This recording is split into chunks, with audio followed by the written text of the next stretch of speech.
All right, for lesson 2 in Unit 8 trigonometry, we're going to deal with some trigonometric ratios. You will need to have a scientific calculator. You guys know that I hate this thing, but if you have one that has these buttons on it, Sine, COS, TAN, those are going to be the magic buttons that we're going to use today for some of our computation. But before we're even able to use our calculators, we have to make sure that we can create our trigonometric ratios. We're going to use that to do some computation to find side lengths and angle measures and right triangles. Today our focus is just on the side lengths, and then we'll try to use that information along with angle measures to find angle measures next time. That's in the part 2. It's actually a really short lesson. I could tack it on the end of this, but I'm not going to today. What we're going to do is start by drawing a triangle. And draw it like this, if you will, as best you can. It doesn't have to be in this kind of 30, 60, 90 shape, although that's the shape that I happen to use for this. But we've got triangle ABC, and the way that we describe the sides of the triangles with relation to the angles is we name them with respect to the angle that is in question. So here, when we're talking about triangle ABC, we're going to talk about the legs as they relate to specifically angle A, and that's going to be different than how the how the sides relate to angle B. All right, so the first thing is the hypotenuse. That's kind of a universal thing. We know that the hypotenuse is the side that is opposite from the right angle. That is always, always, always going to be the case. The hypotenuse will be the longest side in the triangle because it is opposite from the largest angle in the triangle. This angle is smaller than this angle, so opposite the smaller angle will be the shorter side, opposite the larger angle will be the longer side. All right, but the largest angle is the right angle, and opposite the largest angle is the longest side. All right, but between these two legs, we have one leg that is opposite from the angle A, and then we have one leg that is adjacent to angle A. So those words aren't new. Opposite is not new, adjacent is not new. But that vocabulary today, we want to focus on the leg that's opposite, the leg that's adjacent, and of course the hypotenuse, but as it relates to angle A. The question might be different if we are talking about this with respect to angle B. All right, if we're talking about angle B, the hypotenuse is still the hypotenuse, and that's important to note. But this leg is now the leg opposite angle B. So opposite depends on what our point of reference is. All right, opposite of 4 is -4, but opposite of -4 is +4. So it depends on the perspective that we're talking about. So opposite from A is over here, but opposite from B is over there. And we need to make sure that we are clear on which leg is opposite from the angle in question. And the way that we do that is we look from the perspective of that angle. If I'm looking from here, this is opposite leg, whereas this is going to be our adjacent leg. So that notion of opposite and adjacent flexes depending on which angle, which of these two acute angles we're talking about. The hypotenuse is always the hypotenuse though, so that is hopefully a win for everybody in determining where our hypotenuse is. Now it's important to note which sides are opposite versus adjacent from the perspective of our angle, because that's going to be how we will write our sine, cosine, and tangent ratios. So here's the sine ratio. The sine ratio of an angle is found by taking the length of the opposite leg divided by the length of the hypotenuse. You don't need to write out this whole thing right here, but you do need to know what this means. The way that we read this, and so this might be worth writing down, is that the sine of angle A is the length of the opposite leg, or the length of the leg opposite angle A, divided by the length of the hypotenuse.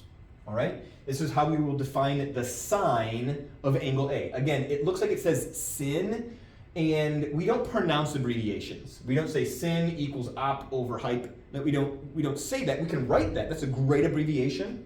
I wouldn't abbreviate it any more than that, right? We will lose meaning if we abbreviate too much. And so with that, we don't pronounce the abbreviation. We say the sine of angle A is found by taking the opposite leg length divided by the hypotenuse length, all right, or the length of the hypotenuse. That's how we're going to say that. We say all of this. It's kind of like a foreign film where they say a lot and the subtitle says like no, but really they said a whole lot of stuff. So the same thing happens here. We have this special language that we abbreviate, all right? We know how to say these things, and you might not be sure what sine is, all right? But that's a vocabulary term. So we're gonna talk about how the sine ratio of an angle is found by taking the length of the opposite leg divided by the length of the hypotenuse. But we're only gonna write that. Do not pronounce the abbreviation. You don't go to the DER's office, you go to the doctor's office. We don't pronounce DR, we pronounce it doctor, all right? And we just write the abbreviation because it's shorter. So let's determine the sine ratio for angle T and then for angle U. So from the perspective of angle T, all right, here is the opposite leg, here is the adjacent leg, and obviously this is our hypotenuse, all right? So we have done some work with that already in understanding where the hypotenuse is for our Pythagorean theorem and for our special right triangles. And we have said, like, it doesn't really matter which leg you're talking about when you're doing Pythagorean theorem, and that's true. But here it's going to focus on which leg is opposite this acute angle, which leg is adjacent to that angle. So those are not interchangeable any longer. We're going to have to be specific about what we're talking about. So in this case, if we know that the sine of angle T is found by taking the opposite leg length divided by the length of the hypotenuse, then the sine for angle T is going to be opposite over hypotenuse. If you can simplify the fraction, then simplify the fraction. If you can't simplify the fraction, then leave it. You get to leave it. It's going to be fantastic. We're going to leave it just like that. All right. Now for angle U, the sine of angle U is going to be, again, opposite over hypotenuse. So what I want for you to do is I want for you to think about from the perspective of angle U, which one is opposite and which one is adjacent and where is the hypotenuse. And so you do this one. That shouldn't be a try, that should be a you do. You should be able to do that one correctly. All right, we're going to come back to this in just a little bit. But here's how we're going to end up using this information. We are going to create a proportion using sine to make sure that we can find the value of the variable or the length of a side. This is the punchline. This is where we're going to come back to. The way that we would do that is we would, again, from this perspective of this angle, this is the opposite leg, and this is the hypotenuse. From the perspective of this angle, this is the opposite leg, and this we know is the hypotenuse. And so we would create an equation, and we're going to treat it like a proportion, cross multiplying to solve using that cross product property. So we would write in this case that the sine of 40 is going to equal opposite over hypotenuse. If you don't want to write out the formula, sine of A equals op over hypotenuse, I'm not going to make a big deal out of that, all right? But if you're not making the correct proportion or the correct equation, then I'm going to call you out for not having your formula written. Write your formula down so that you can do this. If you can set this up without doing that, congratulations, that's amazing. Do awesome work, all right? But if you have trouble with that, then you're going to have to write out your formula so that you can learn the formula and execute it accordingly, all right? We'll talk about how to solve those in just a little bit. We'll come back to those. But I want to make sure that we can see how we're going to be applying that here in just a little bit. So hang on to these items and we will come back. All right, the cosine of an angle. So the cosine of an angle is found by taking the ratio of the length of the adjacent leg to the length of the hypotenuse. So the cosine of angle A is the length of the leg adjacent to angle A divided by the length of the hypotenuse. So identifying from the perspective of angle A, opposite, adjacent, and hypotenuse is going to help you write your fraction or your equation for the cosine ratio. We don't say cos, we say cosine. We don't pronounce the abbreviation. We don't pronounce the abbreviation. If you do, I'll take off 5 points every time. No, I'm just kidding. I don't know that I can do that. But don't embarrass yourself, right? Let's do that well. Determine the cosine ratio for angle T. So from angle T, same example, so you can go back up in your notes to where we did sine for T and U. And from T, we have opposite is over here and adjacent leg is over there. The hypotenuse, we know where that is. So the cosine for angle T, we will again find by doing adjacent over hypotenuse. So the cosine of angle T is going to be found by taking 21 over 29. If we can simplify the fraction, we should simplify the fraction. If we can't simplify the fraction, then just leave it. That is our answer. That is our cosine ratio for angle T given the situation. You are going to do the cosine for angle U. All right, we're going to do the adjacent leg from angle U divided by the hypotenuse with respect to angle U. So we have to consider which leg is opposite, which leg is adjacent. Hypotenuse doesn't change. But over here, this is now opposite, all right? And so hopefully you're recognizing that the sine and the cosine are related to one another, especially when we see what's happening with angle U. All right, for T, we had 20 over 29, all right? You should have that the cosine for T is the sine for U. So that answer from U, when we did sine, is going to be the same ratio because cosine stands for the complement's sine. So it's the sine of the complement, all right? The sine of U was 21 over 29.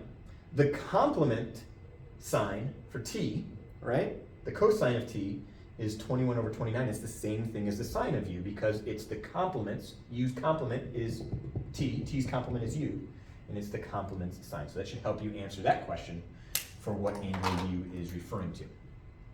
All right, again, we're going to use this to create and solve proportions.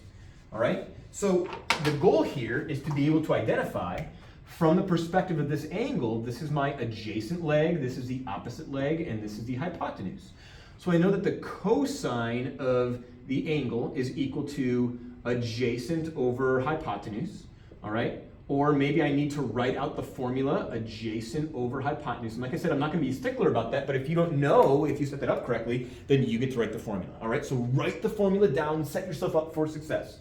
And then we're going to cross multiply to solve, right? If cross multiplying to solve is going to be an issue, we're going to put this over 1, and maybe then you'll see that it's cross multiply to solve. But I don't want you drawing butterflies and doing fish methods and all that. Just do math, like just do normal math, and things will work out quite well. And so set yourself up for success on that. All right, the last of our special magical ratios is the tangent ratio. All right, so the tangent of angle A is found by taking the ratio of the legs, the opposite leg length divided by the adjacent leg length.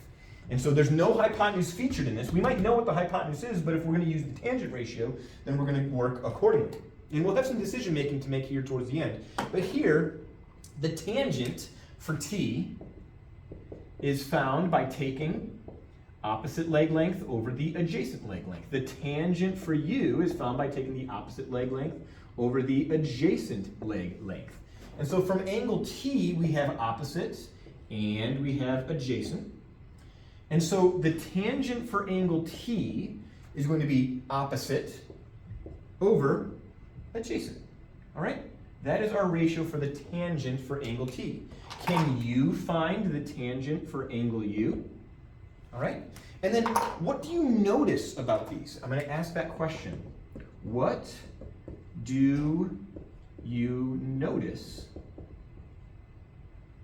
about the tangent of T and the tangent of U?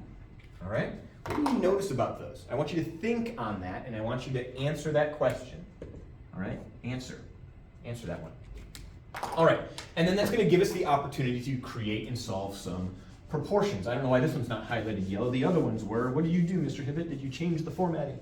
All right, so what I want for us to do is I want for us to revisit these items, or to visit these items, and I want us to use the tangent, cosine, and sine ratios to create proportions and solve equations. In order to do that, we have to make sure that we can recite sine, cosine, and tangent. Sine is opposite over hypotenuse. The cosine of an angle is adjacent leg length over the length of the hypotenuse. The tangent of an angle is found by taking the opposite leg length divided by the adjacent leg. So this is all new vocabulary. Like, you've never heard these words before. These are not new words. All right, writing them as fractions is not a new concept. We get that, but this is all new vocabulary. So distinguishing those can be a little bit challenging. The way that we remember these is with a little mnemonic device called SOH CAH TOA. SOH CAH TOA. So SOH CAH TOA means that the sine S of an angle is equal to the O opposite leg length divided by H hypotenuse. SOH. CAH, cosine. The cosine of an angle is found by taking the adjacent leg length divided by the length of the hypotenuse. And TOA, tangent, opposite, adjacent. That can help you rattle these off a whole lot faster if you can master the SOH CAH TOA. All right, so remember this. This is called a mnemonic device. It just helps you remember stuff. And there's all kinds of other ways. I mean, you can look up SOH CAH TOA on YouTube and you can find 40,000 videos better than mine.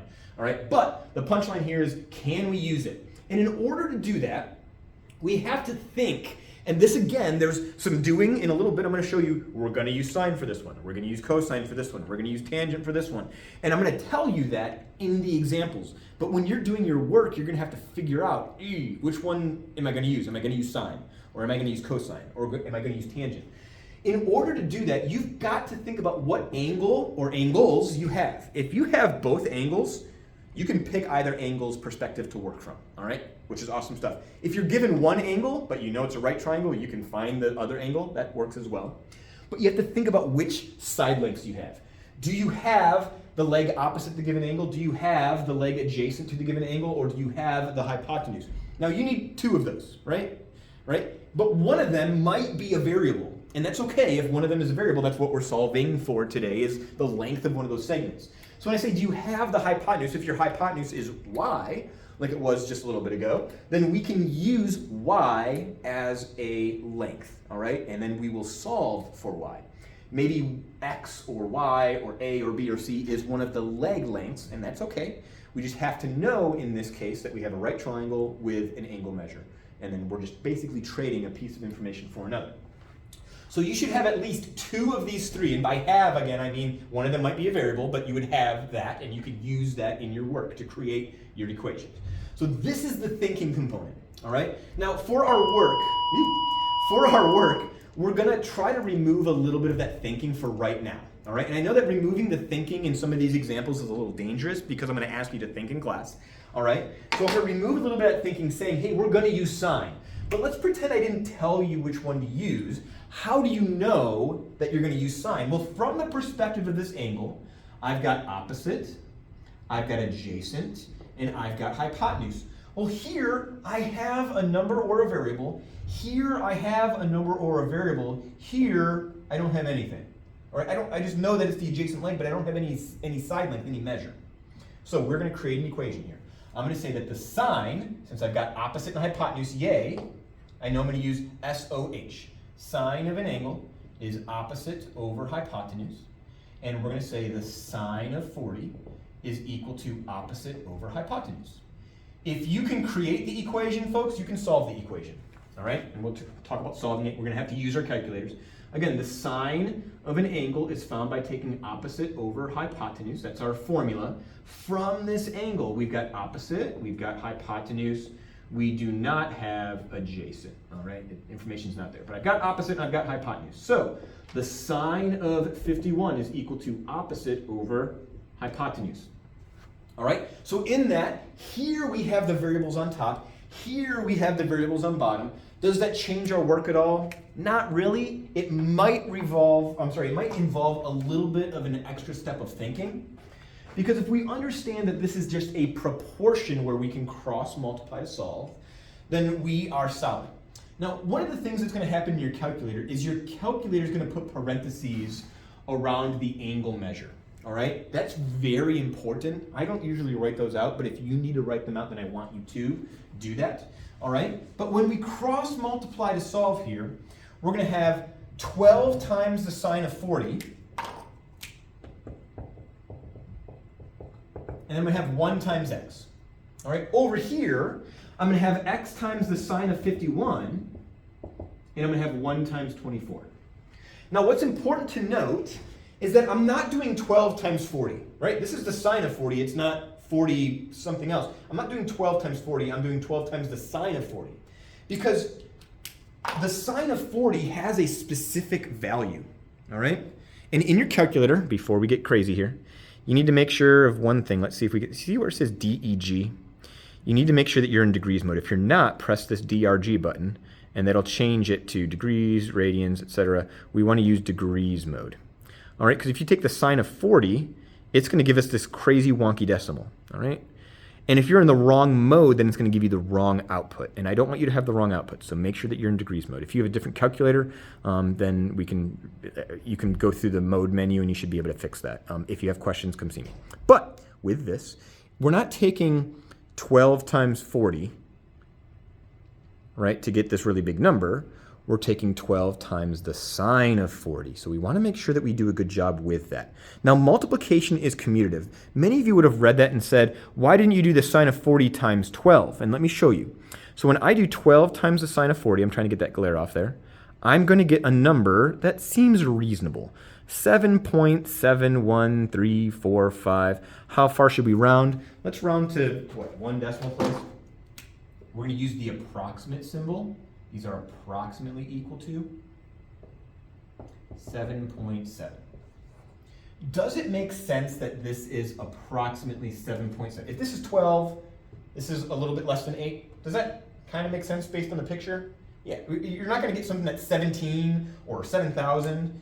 And so it's important to note that if you typed this wrong, let's pretend that you had a mess up with your calculator and you did this, instead of the sine of 40 times 12 to get 7.7, what if you did the sine of 40 and you forgot to close your parentheses? All right, this is why I put the 12 in front, because we forget our parentheses and you're going to get 0.866. Would it make sense that this is less than 1?